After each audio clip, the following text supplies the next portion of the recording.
qué pasa con el transporte, qué medidas se han tenido que tomar y qué medidas quizás sería mejor que no se tomaran. Bueno, hablaremos de esto y más junto a Franco Basso, doctor en transporte y académico de la Pontificia Universidad Católica Valparaíso. Bienvenido, Franco, ¿cómo está? Hola, ¿qué tal? Buenos días. Bueno, estamos viviendo tiempos complejos en los que el transporte también ha tenido sus impactos. Y una de las cosas que nos están preocupando hoy es la vuelta a la restricción vehicular. ¿Qué opinión tienes de esa medida en particular? Mira, cuando uno analiza la restricción vehicular en épocas normales, claramente es algo deseable, por cuanto uno desea limitar ciertas externalidades negativas que tiene el automóvil. Las más clásicas son la contaminación, pero también la congestión. La pregunta es si en un contexto de pandemia vale la pena avanzar en una restricción vehicular tan dura como la que comenzó a operar el día de ayer. Y en mi opinión la respuesta es no. Y esencialmente es por las siguientes razones. Una de las cosas que nos han dicho principalmente los epidemiólogos, que una de las cosas importantes, clave, es mantener el distanciamiento social. Cuando uno analiza la cantidad de vehículos que deberían dejar de salir a la calle, según datos oficiales del Ministerio de Transporte, son alrededor de 220.000. Cada vehículo lleva en promedio 1.5 personas y cada persona que utiliza el transporte público realiza en promedio 2,5 viajes al día. Por lo tanto, podríamos llegar a sumar al día 800.000 nuevas personas al transporte público. Y justamente el transporte público, y lo han mostrado gran parte de las experiencias internacionales, es uno de los vectores centrales de transmisión del coronavirus. Por lo tanto, si nosotros metemos más presión al transporte público, si nosotros hacemos que más gente lo utilice, el hacinamiento puede aumentar, y eso ya se está viendo en algunas estaciones, y eso puede finalmente ser mucho más perjudicial que la disminución en contaminación que ha estado ocurriendo, que dicho sea de paso, según el gobierno, durante estos periodos de cuarentena bajaba entre un 30 y un 40%. Y si no tenemos principalmente los problemas de contaminación que tenemos tradicionalmente a esta altura, tampoco tenemos el problema de congestión, dado que la gente mayoritariamente, en lo posible, se ha mantenido en sus hogares. ¿Cuál es el sentido o por qué entonces se existe con esta medida que tiene esos contras que estás mencionando? El argumento que dan desde el ministerio, lo que yo he escuchado, es que las enfermedades respiratorias, que de hecho es lo que genera el coronavirus, uno de los grandes impactos es justamente la contaminación. Entonces aquí efectivamente hay objetivos contrapuestos. O sea, es algo que hay que analizar. Por una parte tenemos potencial disminución de la contaminación debido a menos autos circulando, y por otra parte la probabilidad de que esos autos que dejan de circular se sumen al transporte público y aumenten el contagio. En mi opinión, es más grave el hacinamiento que las potenciales enfermedades extras que se pueden obtener debido a estos autos que están circulando. De hecho, en los últimos meses, donde ha habido cuarentenas quizás no tan fuertes como las que vamos a comenzar a ver, hoy en día tenemos la mayor cantidad de población en cuarentena en la región metropolitana, por lo tanto es esperable que quizás ese 30 o 40% que mencionaban las autoridades de medio ambiente quizás pueda disminuir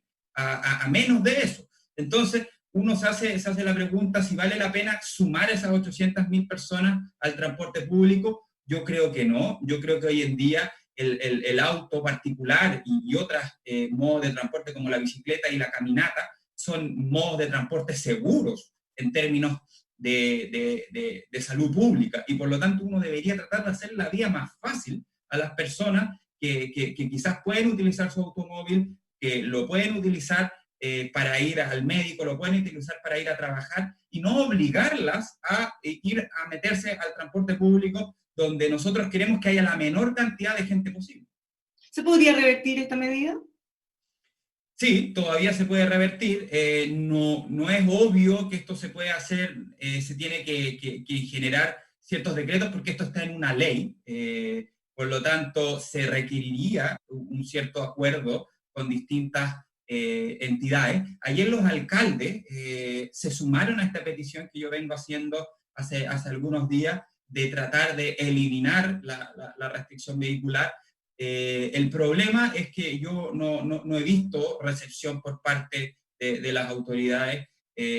Las autoridades insisten en que los beneficios son mayores que los perjuicios, algo que pareciera no sostenerse a la luz las cifras que hemos puesto sobre la mesa. Bueno, al mismo tiempo en que se toma esta medida, también se han tenido que ir aumentando las medidas de seguridad, medidas sanitarias en el transporte público. Se hablan, por ejemplo, de modificar las estructuras dentro de los buses de Transantiago, cambiar quizá o eliminar algunos asientos, porque muchas veces las recomendaciones no son necesariamente seguidas por los usuarios. Sí, hay varias medidas que tenemos que comenzar a tomar como Estado para tratar de pasar de un retorno seguro a un transporte seguro. No hay retorno seguro sin transporte seguro. Y hoy en día, la verdad sea dicha, es que el transporte no es seguro en términos de salud. ¿Cuáles son las medidas que hay que comenzar a tomar desde ahora ya?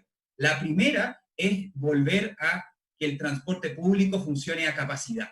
Cuando comenzaron a funcionar las cuarentenas, se disminuyó dramáticamente las frecuencias tanto del metro como de los buses, por cuanto había una cantidad menor de personas que estaban demandando transporte público. De hecho, por ejemplo, el metro de Santiago llegó a tener entre un 10 y un 20% de lo que la cantidad de pasajeros diarios que tenía normalmente. Esa cantidad ya está cercana a un 80%, por lo tanto está aumentando la cantidad de personas que se va sumando al transporte público, pero las frecuencias no lo están haciendo. Hoy en día, ni el metro ni los buses están funcionando a su máxima frecuencia. Y aquí hay que decirlo, hay problemas que no solamente se suscitan por parte del gobierno, acá también los sindicatos han jugado un rol, por ejemplo, en el caso de metro, donde incluso llegaron a pedir cerrar estaciones. Eso hubiese sido absolutamente catastrófico y de hecho tenemos que avanzar en lo contrario, a abrir la mayor cantidad de estaciones. Fue una muy buena noticia que ayer se abriera la estación Baquedano. Eso va a permitir que una mayor cantidad de gente tenga que dejar de hacer trayectos más largos, puede hacer trayectos más cortos, disminuyendo el hacinamiento. Tenemos que avanzar también en medidas operacionales. O sea, un punto antes de eso, porque quizás es contraintuitivo, porque se podría decir, si hay menos pasajeros, claro, en tiempos normales uno tendría quizá menos buses o menos recorridos, pero la idea es que circulen más vacíos, aunque eso económicamente sea más complejo. Efectivamente. En épocas normales tiene que existir un cierto equilibrio entre oferta y demanda, ¿cierto? El problema es que en este caso, como nosotros le estamos pidiendo a la gente que tenga 1 metro de distancia, los hacinamientos clásicos que había en el metro de Santiago era hasta 7 personas por metro cuadrado. Eso quiere decir que queremos bajar que en 1 metro cuadrado vayan 6 o 7 personas a que haya 1. Por lo tanto, la única manera de lograr eso es, por una parte, manteniendo la capacidad máxima, es decir, que los trenes anden lo más rápido que puedan, y por otra parte, disminuyendo la cantidad de personas que entran a las estaciones y que utilizan el transporte público. Entonces, en ese sentido, la restricción vehicular es algo que va en sentido contrario. Ahora, eso tiene un impacto económico también, me imagino, porque si van a circular todos los buses con mucho menos pasajeros, se va a generar, los costos van a ser iguales de altos, no se van a poder ir compensando con la menor recaudación. ¿Cómo nos hacemos cargo? Sin lugar a dudas, hay costos económicos de tener una oferta superior a lo que pide la demanda, por lo que tú dices muy bien, Bárbara. Se trata de que van a haber menos validaciones. Normalmente, en un día, antes de la pandemia, diariamente habían 6 millones de validaciones, 6 millones de viajes se realizaban en el sistema público de Santiago. Eso evidentemente ha ido disminuyendo y también ha ido disminuyendo la oferta. Pero aquí como Estado, y lo dicen todos los epidemiólogos, tenemos que hacer un esfuerzo, y si hay un lugar donde se puede gastar dinero de manera muy eficiente, es justamente en el transporte público, porque ahí, y lo dicen las experiencias internacionales, es el foco central donde se generan estos grandes aglomeramientos. Ahora, aunque tengamos el transporte funcionando a capacidad, eso no va a bastar. Esencialmente porque si antes, en los periodos punta, teníamos 6 personas por metro cuadrado, no hay razón, teniendo un poco menos de personas que van a trabajar, que eso baje tanto. Las soluciones son 2. Primero, fortalecer el teletrabajo. Eso tiene que seguir haciéndose lo que más se pueda. Las cuarentenas evidentemente van a seguir ayudando. Si hay un porcentaje grande de comunas en cuarentena, van a haber menos viajes. Y tercero, tiene que avanzarse en una gran concertación entre gobierno, sociedad civil y gremio para por una vez por todas planificar un ingreso escalonado al trabajo. Una de las grandes soluciones, si es que no la gran solución, es que la gente que entra a trabajar lo puede hacer en forma escalonada. Esa es otra curva que tenemos que aplanar, es la curva Estamos de hablando del horario la de ingreso al utilización del trabajo. transporte. Estamos hablando del horario de ingreso al trabajo, que eso se Efectivamente, que uno espera efectivamente. 8, 8:30, 9, 9:30, cosas de no congestionar todos al mismo tiempo. Clara, exactamente. El problema, y acá nuevamente podemos volver al ejemplo de esta curva que tanto se ha hablado en tema de salud de aplanar. El problema del transporte público en todas las partes del mundo ocurre en hora punta. En hora punta la demanda se dispara. En Chile, en Santiago, la hora punta va entre 7 y 9. Esa era la hora punta mañana clásica, y la hora punta tarde clásica entre 5 y 8. Si nosotros logramos que en vez de que sea entre 7 y 9, sea entre 7 y 10, ya vamos a ser capaces de disminuir el hacinamiento de manera dramática. Ahora, eso no se va a dar de manera espontánea. ¿Por qué? Porque cuando uno deja esto simplemente al mercado, lo óptimo para las empresas es que todos entren al mismo tiempo, esencialmente porque así yo puedo llamar a la otra empresa, puedo recibir a los clientes. Por lo tanto, si no hay una planificación por parte del Estado, que haya reuniones con los gremios, como muy bien se reunieron hace algunas semanas para tratar de abrir malls, no va a funcionar una medida como esta, y la verdad es que acá yo he echado de menos un pacto social que ponga esto como algo central para disminuir los focos de contagio. Bueno, en algún momento las autoridades intentaron hacer algo con las aperturas del metro, ¿se acuerdan? Y quedó una escoba bastante grande, había colapso de las estaciones, justamente lo contrario de lo que se buscaba con esa medida. Fue Claro, porque era helada. de hecho, en ese minuto hicieron exactamente lo contrario. Postergaron la hora de partida del metro, por lo tanto, aglomeraron mucho más a las personas. De hecho, había gente media hora, 40 minutos antes que abriera el metro, esperando poder entrar.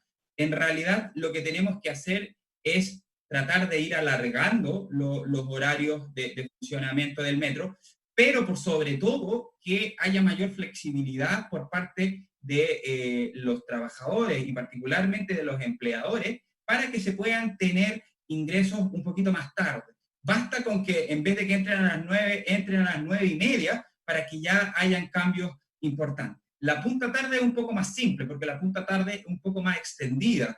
Normalmente iba entre 5 y 8, hoy día probablemente se ha estado adelantando entre 4 y 7, pero hay menos problemas en la punta tarde. La clave central está en la punta mañana y lo llena que van los carros de metro y los buses de Transantiago en la punta mañana. Ahora, pensando en la ciudad por completo, en todos los medios de transporte, hemos visto, así como la reflexión que hablamos de los autos particulares, caídas muy fuertes en las ventas de autos. ¿Eso podría generar un impacto o más que nada tiene que ver con la renovación del parque nomás? No, las caídas que hemos visto durante los últimos meses de las compras de autos tiene que ver con un efecto económico, sin lugar a dudas. Las personas, y no solamente ocurre con los autos, ocurre con los departamentos, ocurre con todos los bienes que no son de primera necesidad, están posponiendo sus decisiones de compra. Y sin lugar a dudas, si yo iba a cambiar el automóvil y pensaba hacerlo durante febrero, durante marzo o durante abril, voy a pensarlo 2 veces antes de hacer esa renovación que iba a hacer. Esto no tiene un efecto inmediato, pero puede llegar a tener un efecto en algunos años más si es que esto se llega a mantener.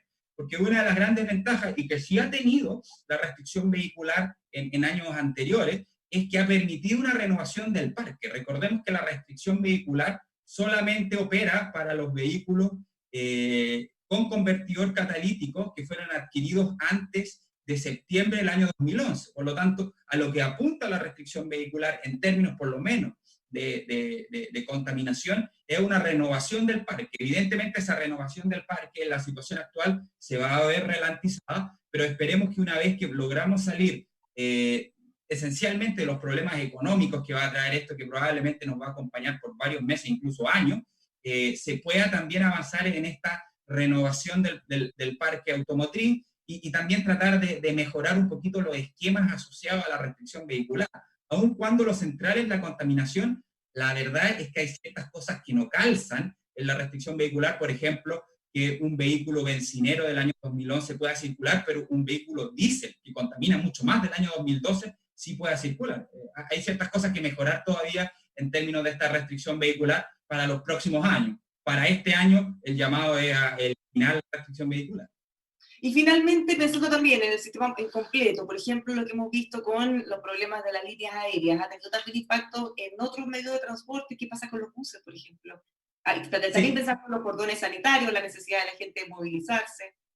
sí, los buses y en general en distintas áreas del transporte se está notando este frenazo. En el caso de los buses interurbanos, hay empresas que tienen totalmente paradas sus flotas, hay otras que están funcionando con un máximo un 10% de su capacidad. Lo mismo ocurre con las empresas aéreas. Y hay distintos sectores económicos que van a verse muy mermados.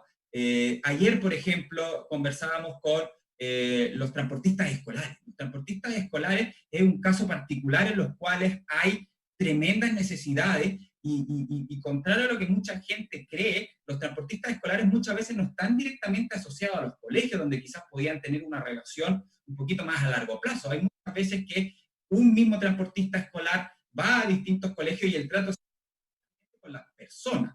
Y evidentemente, si es que esa familia está teniendo problemas económicos, los niños no están yendo a clases, no van a estar pagando el transporte escolar. Entonces, este problema de la pandemia acarrea dificultades en distintas áreas, muchas de ellas a veces se nos olvidan, como el caso de los transportes escolares, pero tenemos que tratar de ir visibilizando todos los problemas que tiene esta pandemia para ir viendo cómo podemos resolver esto, porque la gente, la verdad, es que está muy angustiada y tenemos que como Estado tratar de brindar la mayor cantidad de maneras de poder ir resolviendo estos problemas para tratar que algo particular, como debiese ser esta pandemia de estos 2, 3 o 4 meses, no se transforme en quiebra de miles y miles de empresas que dejen a mucha gente cesante y terminemos con una crisis que puede durar 2, 3, 4 años. Muchas gracias por habernos acompañado esta mañana en Emol TV, Franco. Buen Muchas día. gracias, Bárbara, y saludos a todos los que nos están viendo. Los dejamos invitados a seguir junto a nosotros revisando nuestros contenidos en emol.com.